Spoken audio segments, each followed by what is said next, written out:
Viewers, welcome back in our program. जी doctor साहब programme होर अगे वधाने अज दे अगले शुरू दिन जी डॉक्टर साहब की कहना चाहोगे तुसीं?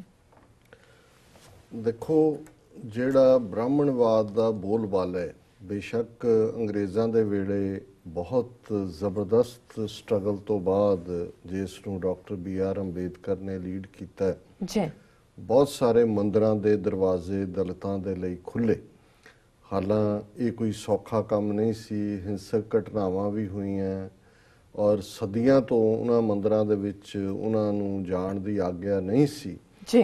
ਲੇਕਿਨ ਅਜੇ ਵੀ ਅਸੀਂ ਇਹ ਦੇਖਦੇ ਹਾਂ ਕਿ ਜਿਹੜੇ ਖਾਸ ਇਹਨਾਂ ਦੇ ਤੀਰਥ ਨੇ ਜਿੱਥੇ ਇਹਨਾਂ ਦਾ ਬਿਲਕੁਲ ਇਨਸਾਈਡ ਕੰਟਰੋਲ ਹੈ, ਜਿਹਨੂੰ ਸੈਂਕਟਮ ਸੈਂਕਟੋਰਮ ਕਹਿੰਦੇ ਨੇ, ਉੱਥੇ ਆਨੇ ਬਹਾਨੇ ਨੋ ਮੈਟਰ ਕੌਣ ਕਿੰਨਾ ਵੱਡਾ ਬਣ ਜਾਏ, ਪ੍ਰੈਜ਼ੀਡੈਂਟ ਹੋਏ ਜਾਂ ਉਹਨਾਂ ਦੇ ਮਿਨਿਸਟਰ ਹੋਣ, ਉਹ ਉਹਨਾਂ ਨੂੰ ਅਲਾਉ ਨਹੀਂ ਕਰਦੇ। ਔਰ ਕੁਛ ਥਾਵਾਂ ਤੇ ਔਰ ਈਵਨ ਮੈਨੂੰ ਉਸ ਮੰਦਰ ਦਾ ਨਾਮ ਹੁਣ ਯਾਦ ਨਹੀਂ ਹੈ, ਤ੍ਰਿਪੁਤੀ ਦਾ ਸੀ ਜਾਂ ਕਿੱਥੋਂ ਦਾ ਸੀ, ਜਦੋਂ ਈਵਨ ਗਿਆਨੀ ਜ਼ੈਲ ਸਿੰਘ ਪ੍ਰੈਜ਼ੀਡੈਂਟ ਬਣਿਆ, ਰਾਸ਼ਟਰਪਤੀ ਬਣਿਆ, ਤੇ ਉਹਨੂੰ ਵੀ ਸ਼ੌਕ ਸੀ ਇਹ ਦੱਸਣ ਦੇ ਲਈ ਵੀ ਮੈਂ ਬਹੁਤ ਸੈਕੂਲਰ ਹਾਂ ਜਾਂ ਦੂਜਾ, ਤੇ ਉਹ ਆਪਣੀ ਘਰ ਵਾਲੀ ਦੇ ਨਾਲ ਉਸ ਮੰਦਰ ਦੇ ਲਈ ਗਿਆ ਔਰ ਉੱਥੇ ਉਹਨਾਂ ਨੇ ਉਹਨੂੰ ਬਾਹਰ ਸ਼ਰਤ ਲਾਈ ਕਿ ਵੀ ਤੁਹਾਨੂੰ ਪੱਗ ਲਾ ਕੇ ਜਾਣਾ ਪਏਗਾ। ਔਰ ਕੁਛ ਮੰਦਰ ਐਸੇ ਨੇ ਜਿਨ੍ਹਾਂ ਦੇ ਉੱਤੇ ਤਾਂ ਲਿਖਿਆ ਹੋਇਆ ਸਪਸ਼ਟਤਾ ਦੇ ਨਾਲ ਕਿ ਮੁਸਲਮਾਨਾਂ ਔਰ ਈਸਾਈਆਂ ਦੇ ਉੱਤੇ ਪਾਬੰਦੀ ਹੈ, ਉਹਨਾਂ ਦੀ ਲੰਬੀ ਲਿਸਟ ਹੈ ਇਸ ਕਿਸਮ ਦੀ।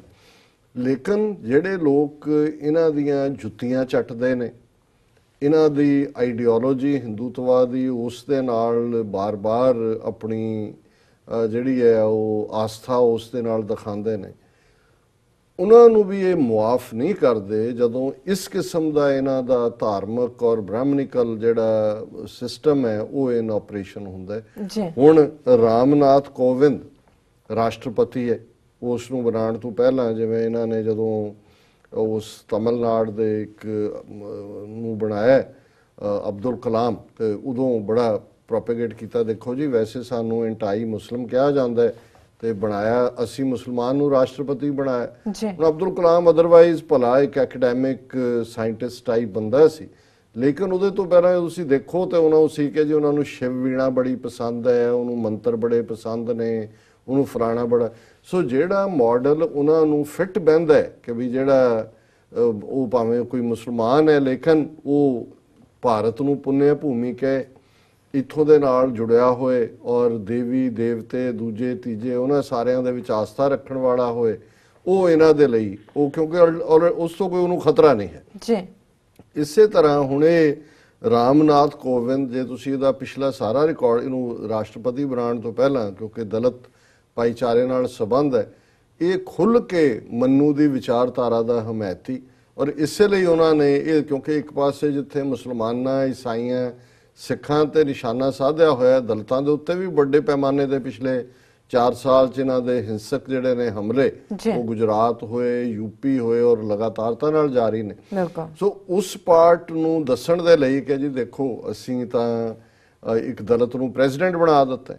ਹੁਣ ਹਕੀਕਤ ਕੀ ਹੈ, ਇੱਕ ਖਬਰ ਜਿਹੜੀ ਕਿ ਆਈ ਪਰ ਉਹਨੂੰ ਇਸ ਢੰਗ ਨਾਲ ਟਵਿਸਟ ਕੀਤਾ ਗਿਆ ਕਿ ਹਕੀਕਤ ਬਾਹਰ ਹੀ ਨਹੀਂ ਆਉਣ ਦਿੱਤੀ। ਔਰ ਚੰਡੀਗੜ੍ਹ ਤੋਂ ਸਾਡੇ ਐਡਮਾਇਰਰ ਦੋਸਤ ਜਿਹੜੇ ਲਗਾਤਾਰਤਾ ਨਾਲ TV 84 ਨਾਲ ਜੁੜੇ ਹੋਏ ਨੇ, ਵੀਰ ਗੁਰਮੀਤ ਸਿੰਘ, ਉਹਨਾਂ ਦੀ ਅੱਜ ਕਾਲ ਆਈ, ਉਹਨਾਂ ਨੇ ਕਿਹਾ ਜੀ ਤੁਸੀਂ ਇਹ ਸਟੋਰੀ ਨੇ ਕਵਰ ਕੀਤੀ। ਮੈਂ ਕਿਹਾ ਜੀ ਮੈਂ ਤਾਂ ਦੇਖੀ ਨਹੀਂ। ਮੈਂ ਕਿਹਾ ਜੀ ਕੀ ਕਿ ਪ੍ਰੈਜ਼ੀਡੈਂਟ ਇਹ ਰਾਮਨਾਥ ਕੋਵਿੰਦ ਆਪਣੀ ਘਰਵਾੜੀ ਦੇ ਨਾਲ ਜਿਹੜਾ ਹੈ ਉਹ ਪੁਸ਼ਕਰ ਤੀਰਥ ਰਾਜਸਥਾਨ ਦੇ ਵਿੱਚ ਹੈ। ਹੁਣ ਜਦੋਂ ਅਸੀਂ ਇਹਨਾਂ ਦੀ ਟ੍ਰਿਨਿਟੀ ਦੇਖਦੇ ਹਾਂ, 3 ਦੇਵਤਿਆਂ ਦੀ, ਸ਼ਿਵਜੀ ਵਿਸ਼ਨੂੰ ਬ੍ਰਹਮਾ, ਸਭ ਤੋਂ ਜ਼ਿਆਦਾ ਸ਼ਿਵ ਜੀ ਦੇ ਮੰਦਰ ਨੇ ਜਾਂ ਵਿਸ਼ਨੂੰ ਦੇ ਨੇ, ਬ੍ਰਹਮਾ ਦੇ ਸ਼ਾਇਦ ਹੀ 1-2 ਮੰਦਰ ਸਾਰੇ ਭਾਰਤ 'ਚ ਹੋਣਗੇ, ਉਹਨਾਂ 'ਚੋਂ ਵੱਡਾ ਜਿਹੜਾ ਇੱਕ ਹੈ ਉਹ ਪੁਸ਼ਕਰ ਹੈ ਰਾਜਸਥਾਨ ਦੇ ਵਿੱਚ।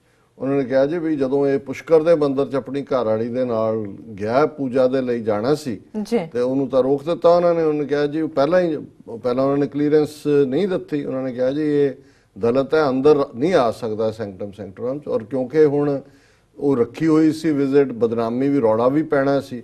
ਸੋ ਉਹਨਾਂ ਨੇ ਕਵਰ ਅਪ ਜਿਹਾ ਕੀਤਾ ਕਿ ਜੀ ਉਹਦੀ ਘਰਵਾਲੀ ਜਿਹੜੀ ਹੈ ਉਹਦੇ ਕਿਉਂਕਿ ਗੋਡਿਆਂ 'ਚ ਦਰਦ ਸੀ, ਉਹ ਪੌੜੀਆਂ ਉੱਪਰ ਨਹੀਂ ਸੀ ਚੜ੍ਹ ਕੇ ਜਾ ਸਕਦੀ, ਤਾਂ ਪੌੜੀਆਂ ਦੇ ਵਿੱਚ ਹੀ ਛੋਟਾ ਜਿਹਾ ਇੱਕ ਬਣਾ ਕੇ 2 ਪੁਜਾਰੀ ਕੋਈ ਜਾਲੀ ਜੇ ਸੱਦ ਲਏ ਹੋਣੇ ਨੇ, ਉੱਥੇ ਉਹਦੀ ਪੂਜਾ ਕਰਵਾ ਦਿੱਤੀ।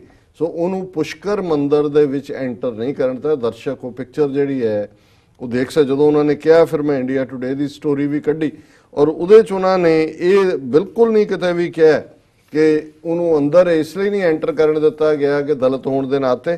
President Kovind visits Pushkar and Ajmer in Rajasthan offer prayers. ਪਰ ਜ਼ਾਹਰ ਹੈ ਕਿ ਮੰਦਿਰ ਦੇ ਅੰਦਰ ਜਿਹੜਾ ਪੁਸ਼ਕਰ ਦਾ ਉਹਦੇ ਬਾਹਮਣਾਂ ਨੇ ਕਿਹਾ ਕਿ ਜੀ ਇਹ ਦਲਿਤ ਅੰਦਰ ਨਹੀਂ ਵੜ ਸਕਦੇ, ਤੇ ਉਹ ਜਿਹੜਾ ਆਪਣੀ ਵਾਈਫ ਦੇ ਨਾਲ ਉੱਥੇ ਪੌੜੀਆਂ ਦੇ ਵਿੱਚ ਹੀ ਜਿਹੜਾ ਉਹ ਕਰ ਸਕਿਆ। ਬਾਹਰ ਪੁਸ਼ਕਰ ਸਰੋਵਰ ਹੈ, ਉੱਥੇ ਤਾਂ ਕੋਈ ਕਿਸੇ ਦੀ ਪਾਬੰਦੀ ਨਹੀਂ ਹੁੰਦੀ ਕਿਉਂਕਿ, ਲੇਕਿਨ ਗੱਲ ਅਲਟੀਮੇਟਲੀ ਹੁੰਦੀ ਹੈ ਵੀ ਸੈਂਕਟਮ ਸੈਂਕਟੋਰਮ ਦੀ, ਜਿੱਥੇ ਕਿ ਤੁਸੀਂ ਜਾ ਕੇ ਪੂਜਾ ਕਰਨੀ ਹੁੰਦੀ ਹੈ, ਜਿੱਥੇ ਮੈਂ ਕਿਹਾ ਵੀ ਗਿਆਨੀ ਜ਼ੈਲ ਸਿੰਘ ਨੂੰ ਨਹੀਂ ਸੀ ਵੜਨ ਦਿੱਤਾ ਵੀ ਪੱਗ ਲਾ ਕੇ ਆ। ਸੋ ਇਹ ਜਿਹੜਾ ਇੱਕ ਪਾਸੇ ਔਰ ਇਹਨੂੰ ਜਿਵੇਂ ਉਹਨਾਂ ਨੇ ਕਵਰ ਕੀਤਾ ਹੈ, ਉਹਨਾਂ ਨੇ ਕਿਹਾ ਜੀ the president visited the precincts of Brahma temple where he paid his obeisance. ਉਹਨੇ ਉਹਦੇ ਆਲੇ ਦੁਆਲੇ 'ਚ ਗਿਆ। He however didn't enter inside the temple, ਅੰਦਰ ਨਹੀਂ ਐਂਟਰ। ਹੁਣ ਇਹਦੇ 'ਚ ਕਿਉਂ ਨਹੀਂ, ਜੇ ਗਿਆ ਹੀ ਹੈ ਪ੍ਰੀਸਿੰਕਟਸ ਘੁੰਮ ਸਕਦਾ ਹੈ, ਘਰ ਵਾਲੀ ਉਸ ਤੋਂ ਬਾਅਦ ਅਜਮੇਰ ਗਏ ਨੇ, ਉੱਥੇ ਗੋਡੇ ਨਹੀਂ ਦੁਖਦੇ। ਹੁਣ ਇੱਥੇ ਉਹਨੇ ਉਹ ਕਵਰ ਕੀਤਾ, priest Lakshmi Narayan Vashisht helped the president in performing prayers at the stairs of Brahma temple। ਅੰਦਰ ਨਹੀਂ ਜਾਣ ਦਿੱਤਾ, ਉਹਨੇ ਕਿਹਾ ਚੱਲ ਉੱਥੇ ਪੌੜੀਆਂ 'ਚ ਬਹਿ ਕੇ ਕਰ ਲੈ। ਤੇ ਉਹਦੇ 'ਚ ਉਹਨਾਂ ਨੇ ਕਿਹਾ ਕਿ ਵੀ ਉਸ ਤੋਂ ਬਾਅਦ ਉਹ ਅਜਮੇਰ ਗਿਆ ਔਰ ਉੱਥੇ ਜਿਹੜਾ ਉਹਨੂੰ ਚਾਦਰ ਚੜਾਈ ਔਰ ਇਹ ਉਹ, ਔਰ ਆਲ ਸਾਰੀਆਂ ਦੁਕਾਨਾਂ ਬੰਦ ਸੀ ਉੱਥੇ ਪੁਸ਼ਕਰ ਦੇ ਵਿੱਚ ਔਰ ਦੂਜੇ ਤੀਜੇ। ਸੋ ਇਹ ਗੱਲ ਆਪਣੇ ਆਪ 'ਚ ਇਸ ਗੱਲ ਦਾ ਸਬੂਤ ਹੈ ਕਿ ਜਿੰਨਾ ਮਰਜ਼ੀ ਤੁਸੀਂ ਕਰ ਲਓ। ਹੁਣ KP ਗਿੱਲ ਨੇ 50,000 ਤੋਂ ਜ਼ਿਆਦਾ ਮੁੰਡੇ ਪੰਜਾਬ 'ਚ ਮਾਰੇ 1992 ਤੋਂ 1994 95 ਤੱਕ ਦੇ ਦੌਰ 'ਚ। ਹੁਣ ਹਰਤੋਸ਼ ਬੱਲ ਜਿਹੜਾ ਜਰਨਲਿਸਟ ਹੈ ਔਰ ਤਹਿਲਕਾ ਨਾਲ ਵੀ ਰਿਹਾ ਔਰ ਹੁਣ ਵੀ ਦਾ ਵਾਇਰ ਨਾਲ ਸਕਰੋਲ ਨਾਲ, ਉਹ ਭਤੀਜਾ KP ਗਿੱਲ ਦਾ। ਲੇਕਿਨ ਜਦੋਂ ਉਹ ਨਵੰਬਰ 84 ਦੀ ਗੱਲ ਕਰਦਾ ਹੈ ਕਿ ਬਈ ਇਹ ਪ੍ਰੋਗਰਾਮ ਕੀਤੇ ਜਾਂ ਕਹਿਣਗੇ ਖਾਲਿਸਤਾਨੀ ਹੈ। ਸੋ ਮਤਲਬ ਜੇ ਇੱਕ ਟੱਬਰ ਦੇ ਚਾਚੇ ਨੇ 50,000 ਮੁੰਡਾ ਵੀ ਮਾਰਿਆ, ਉਹ ਕੋਈ ਗਰੰਟੀ ਨਹੀਂ ਹੈ ਕਿ ਵੀ ਉਹ ਉਸ ਖਾਨਦਾਨ ਦੇ ਜਿਹੜੇ ਬੰਦੇ ਨੇ। ਜ਼ਾਹਰ ਹੈ ਕਿ ਮੈਨੂੰ ਹਾਲਾਂਕਿ ਪਹਿਲਾਂ ਉਹਨੂੰ ਪਤਾ ਨਹੀਂ ਸੀ, ਲੇਕਿਨ ਇੱਕ ਆਮ ਸਿੱਖ ਵੀ ਸੋਚੇਗਾ ਕਿ ਯਾਰ ਇਤਬਾਰ ਨਾ ਕਰੋ, ਇਹਨਾਂ ਦੇ ਟੱਬਰ ਨੇ ਇਹ ਕੀਤਾ ਹੋਇਆ। ਲੇਕਿਨ ਜਿਸ ਦੇ ਲਈ ਜਿਨ੍ਹਾਂ ਲਈ ਕੀਤਾ ਉਹਨਾਂ ਦੇ ਲਈ ਉਹ ਅੱਜ ਵੀ ਉਹ ਵੀ ਉਨੇ ਹੀ ਖਤਰਨਾਕ ਨੇ। ਭਾਵੇਂ ਸਿਰ ਤੇ ਪੱਗ ਨਹੀਂ ਹੈ, ਭਾਵੇਂ ਕੋਈ ਕਹਿੰਦਾ ਜੀ ਮੈਂ ਤਾਂ ਧਰਮ 'ਚ ਯਕੀਨ ਨਹੀਂ ਰੱਖਦਾ ਜਾਂ ਮੈਂ ਸੈਕੂਲਰ ਹੈ ਜਾਂ ਦੂਜਾ, ਜਿਵੇਂ ਭੈਣ ਜੀ ਅਮਨਜੋਤ ਕੌਰ ਨੇ ਲਿਖਿਆ ਸੀ ਵੇਰਵੇ ਦੇ ਨਾਲ ਕਿ ਕਿਵੇਂ ਈਵਨ ਉਹ ਫੌਜੀ ਜਨਰਲ ਹੋਣ, ਪੱਤਰਕਾਰ ਹੋਣ, ਉਹਨਾਂ ਨੂੰ ਟਰੋਲ ਕੀਤਾ ਜਾਂਦਾ ਹੈ। ਜਿਹੜੇ ਮਾੜਾ ਮੋਟਾ ਵੀ ਕੋਈ ਸਿੱਖੀ ਦੀ ਗੱਲ ਜਾਂ ਜੋ ਇਹ ਧੱਕਾ ਕਰਦੇ ਨੇ ਉਹਦੇ ਖਿਲਾਫ ਆਵਾਜ਼ ਚੁੱਕਦੇ ਨੇ। ਔਰ ਇਸੇ ਸਟੋਰੀਜ਼ ਨੂੰ ਜਦੋਂ ਮੈਂ ਦੇਖਿਆ ਤੇ ਇਹਦੇ ਨਾਲ ਦੋ ਸਟੋਰੀਜ਼ ਅੱਜ ਜਿਹੜੀਆਂ ਹੋਰ ਜਿਹੜੀਆਂ ਦੱਸ ਰਹੀਆਂ ਨੇ ਕਿ ਦਲਿਤਾਂ ਦਾ ਕੀ ਰੁਤਬਾ ਅੱਜ ਵੀ ਇਹ ਸਾਰੇ ਖਿੱਤੇ ਦੇ ਵਿੱਚ। ਔਰ ਇਹ ਡੇਲੀ ਫਿਕਸ ਦੀ ਸਟੋਰੀ ਹੈ, Dalit lynched for refusing to clear trash is a reminder of Gujarat's caste apartheid। ਇਹ ਗੁਜਰਾਤ ਸਟੇਟ ਦੇ ਵਿੱਚ ਹੀ ਵਾਕਿਆ ਹੋਇਆ ਔਰ ਉਹਨਾਂ ਨੇ ਕਿਹਾ ਮੋਦੀ ਦੀ ਸਟੇਟ ਜਿੱਥੇ ਕਿ ਜਿਹੜਾ ਇਕਨੋਮਿਕਲ ਪ੍ਰੋਸਪੈਰਿਟੀ ਦੀ ਗੱਲ ਹੁੰਦੀ ਹੈ। ਔਰ ਘਟਨਾ ਇਹ ਹੈ ਕਿ on Sunday this casteism was on naked display as a 40 years old Dalit man Mukesh Vania was allegedly murdered in Rajkot district। Vania's wife said that employees from a local factory asked them their caste, and then when it was confirmed they were Dalits, wanted the couple to pick up the garbage। कि भाई उन्होंने factory वाले ने कहा अच्छा तुसी ये हो ते या गार्बेज चुको कि भी जेड़ा उन्होंने कहा कि भाई चुको। wanted the couple to pick up garbage। when Vania and his wife refused they were beaten। Vania was picked up, tied to a pole and assaulted brutally with metal rods for more than an hour।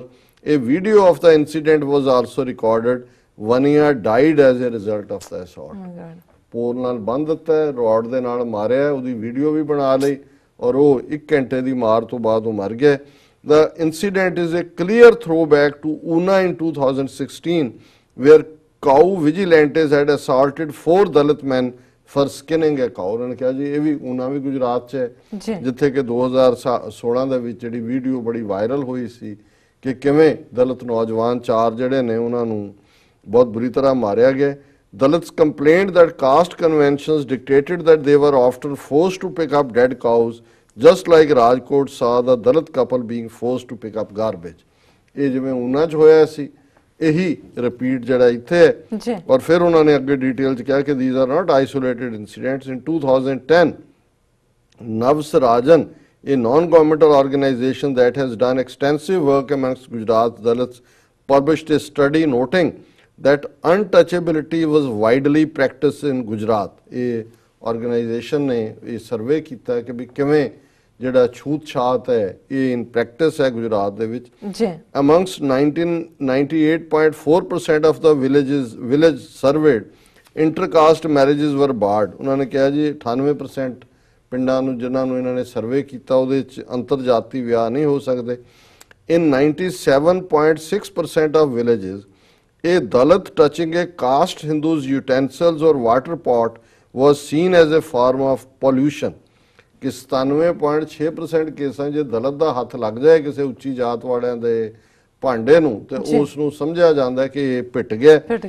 In 98% of villages, tea was either not served to Dalits or served in cups reserved specially for Dalits.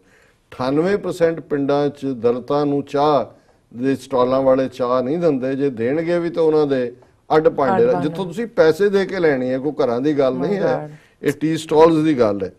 Religious segregation was near complete too. ਧਾਰਮਿਕ ਤੌਰ ਤੇ ਤਾਂ ਸਵਾਲ ਹੀ ਨਹੀਂ ਕਿ ਦਲਿਤ ਉੱਥੇ ਬਹਿਣ ਜਿੱਥੇ ਉੱਚੀਆਂ ਜਾਤ. In 97% of villages, Dalits were barred from touching articles used in religious rituals. 97% ਕੇਸਾਂ 'ਚ ਉਸ ਭਾਂਡੇ ਨੂੰ ਜਿਹੜਾ ਧਾਰਮਿਕ ਤੌਰ ਤੇ ਇਸਤੇਮਾਲ ਹੋਣਾ ਹੈ ਉਹਨਾਂ ਦੇ ਕਰਮ ਕਾਂਡ ਲਈ ਉਹਨੂੰ ਟੱਚ ਨਹੀਂ ਕਰ ਸਕਦੇ. Segregation is near total from schools, wells to temples, as is violence against Dalits. ਕਿ ਸਕੂਲਾਂ 'ਚ ਵੀ ਦਲਿਤ ਅੱਡ, ਮੰਦਰਾਂ 'ਚ ਵੀ ਅੱਡ ਔਰ ਈਵਨ ਖੂਹਾਂ ਦੇ ਪਾਣੀ ਜਿਹੜੇ ਨੇ ਉਹਨਾਂ ਦੇ ਅੱਡ ਖੂਹ ਨੇ, ਉਹਨਾਂ 'ਚ ਪਾਣੀ ਵੀ ਨਹੀਂ ਲੈ ਸਕਦੇ.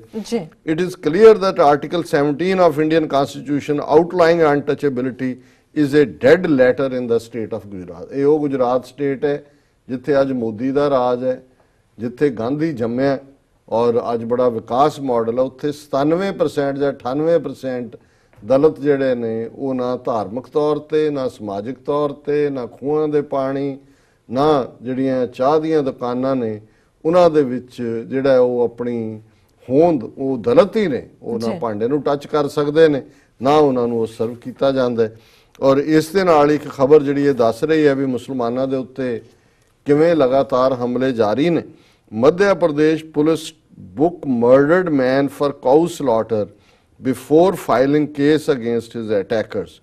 ਔਰ ਇਹ ਦੋ ਵਿਚਾਰੇ ਜਿਹੜੇ ਮੁਸਲਮਾਨ ਆਪਣੇ ਦੋਸਤ ਜਾ ਰਹੇ ਸੀ, ਦਰਜੀ ਦਾ ਕੰਮ ਕਰਦਾ ਹੈ, ਉਹਨੇ ਗਵਾਂਢ ਜਿੱਥੇ ਕਿਸੇ ਤੋਂ ਪੈਸੇ ਲੈਣੇ ਸੀ ਜੀ, ਰਿਆਜ਼ ਖਾਨ ਔਰ ਸ਼ਕੀਲ, ਔਰ ਉਹ ਜਦੋਂ ਵਾਪਸ ਆ ਰਹੇ ਸੀ ਆਪਣਾ, ਉਹਨਾਂ ਦਾ ਇਹ ਸਾਤਨਾ ਡਿਸਟ੍ਰਿਕਟ ਹੈ ਮਿਹਾਰ ਰੀਜਨ ਦੇ ਵਿੱਚ, ਔਰ ਇਹ ਉਹੀ ਰੀਜਨ ਹੈ ਜਿੱਥੇ ਕਿ ਜਿਹੜਾ ਬੜਾ ਪਵਿੱਤਰ ਏਰੀਆ ਮੰਨਿਆ ਜਾਂਦਾ ਹੈ. ਉੱਥੇ ਰਾਹ ਦੇ ਵਿੱਚ ਉਹਨਾਂ ਨੂੰ 4-6 ਹਿੰਦੂਤਵੀ ਗੁੰਡਿਆਂ ਨੇ ਘੇਰਿਆ ਔਰ ਉਹਨਾਂ ਨੇ ਕੁੱਟ-ਕੁੱਟ ਕੇ ਜਿਹੜਾ ਇੱਕ ਨੂੰ ਉਹਨਾਂ ਨੇ ਮਾਰ ਦਿੱਤਾ ਔਰ ਸ਼ਿਰਾਜ਼ ਖਾਨ ਨੂੰ, ਔਰ ਦੂਸਰੇ ਨੂੰ ਜ਼ਖਮੀ ਕਰ ਦਿੱਤਾ ਜਿਹੜਾ ਹਸਪਤਾਲ ਦੇ ਵਿੱਚ ਜਿਹੜਾ ਉਹ ਇਲਾਜ ਕਰਵਾ ਰਿਹਾ. ਔਰ ਉਹਨਾਂ ਨੇ ਕਿਹਾ ਜੀ ਇਹ ਜਿਹੜੇ ਨੇ ਇੱਕ ਇਹਨਾਂ ਨੇ ਬੁੱਲ ਨੂੰ ਮਾਰਿਆ, ਸਾਹ ਨੂੰ ਮਾਰਿਆ ਔਰ ਇਹ ਜਿਹੜੇ ਨੇ ਉਹ ਉਹਦਾ ਮਾਸ ਲਿਜਾ ਰਹੇ. ਹੁਣ ਦੋ ਬੰਦੇ, ਸਾਹ ਨੂੰ ਤਾਂ ਵੈਸੇ ਹੀ ਤੁਸੀਂ ਨੇੜੇ ਨਹੀਂ, ਉਹ ਆਪਣੇ ਇੱਕ ਦਰਜੀ ਦਾ ਕੰਮ ਕਰਦਾ ਹੈ, ਇੱਕ ਸਾਈਕਲਾਂ ਨੂੰ ਪੰਚਰ ਲਾਉਂਦਾ ਹੈ, ਸੋ ਉਹ ਕੁੱਟ-ਕੁੱਟ ਕੇ ਮਾਰਤਾ ਇੱਕ ਨੂੰ, ਦੂਜਾ ਮਰਨ ਕੰਢੇ ਕਰ ਦਿੱਤਾ. ਜਦੋਂ ਪੁਲਿਸ ਆਈ ਉਹਨਾਂ ਨੇ ਉੱਥੇ ਮੌਕੇ ਤੇ ਰੱਖ ਦਿੱਤਾ ਕਿ ਜੀ ਆਹ ਮਾਸ ਬੁੱਲ ਦਾ ਹੈ.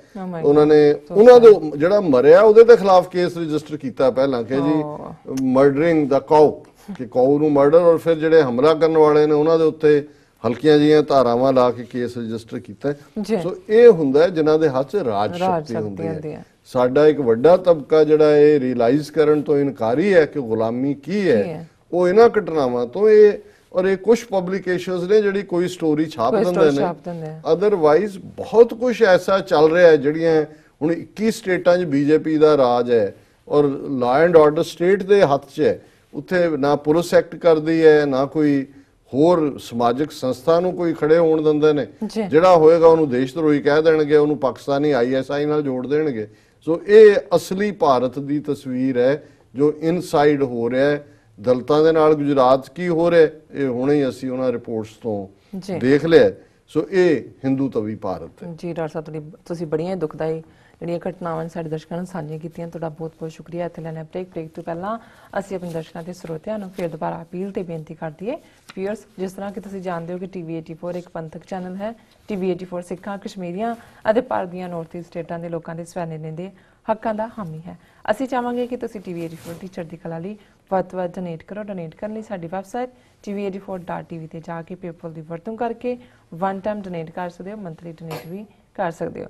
ਤੁਸੀਂ ਟੀਵੀ 84 ਦੇ ਨਾਮ ਤੇ ਚੈੱਕ ਬਣਾ ਕੇ ਸਾਨੂੰ ਮੇਲ ਵੀ ਕਰ ਸਕਦੇ ਹੋ। ਸਾਡੇ ਇਸ ਪਤੇ ਤੇ 36-01 37th ਐਵਨਿਊ, ਲੌਂਗ ਆਈਲੈਂਡ ਸਿਟੀ, ਨਿਊਯਾਰਕ 11101 USA, ਜਾਂ ਫਿਰ ਤੁਸੀਂ ਸਾਨੂੰ ਫੋਨ ਰਾਹੀਂ ਵੀ ਸੰਪਰਕ ਕਰ ਸਕਦੇ ਹੋ। ਸਾਡੇ ਫੋਨ ਨੰਬਰ ਤੇ 5164060694। ਵੀਅਰਸ, ਤੁਸੀਂ ਸਾਡੇ ਨਾਲ ਇਸ ਤਰ੍ਹਾਂ ਬਣੇ ਰਹਿਣਾ। ਮਿਲਦੇ ਹਾਂ ਛੋਟੇ ਵਕਫੇ ਤੋਂ ਬਾਅਦ।